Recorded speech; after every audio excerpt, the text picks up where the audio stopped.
سوال دا کړی دی چې قاري صاحب سړي ته د ګناه خیال راځي نو دی به څه کوي؟ د ګناه خیال کې ځان ته وعید د الله یادول، عذاب د الله یادول.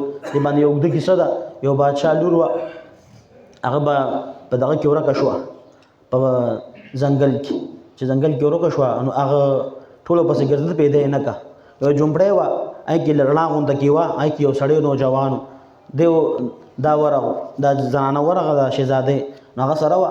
هغه ته موقع وه چې دې سره بدفعلي کړې وه او هغه طالب علم و. نو چې کله به دا خیال راغو چې دا خو د باچا لور هسې هم قص دی، نو دا خو ټیکهدار دا خو نو چې کله به دا خیال راغو چې دې سره زه بدفعلي وکړم، نو هغه ځان ته شمع لګولې وه مطالعې لپاره.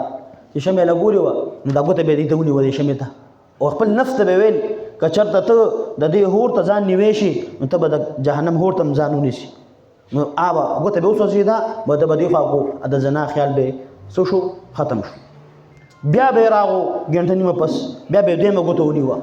که ته دې هور ته ځان نیوی شي نو ته به د قیامت په ورځ یعنې جهنم هور ته هم ځان ونیسي. دا پنځه واړه ګوتې یې وسوځولې.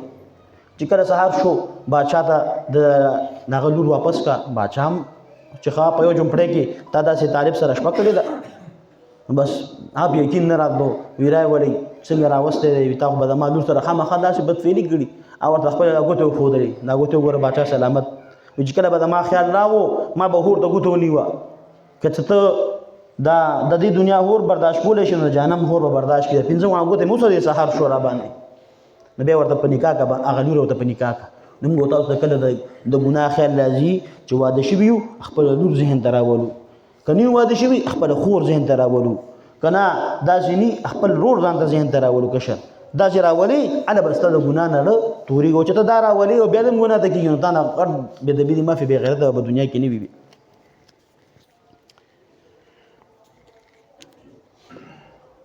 مونځ کوم خو مونځ ته مې زړه نه لګي.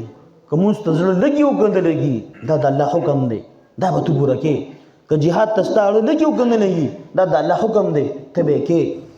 روژه ستا اړه کېږي او که نه کېږي روژه به نیسي، د الله حکم دی. د الله حکم کې ستا اړه څه کار دی؟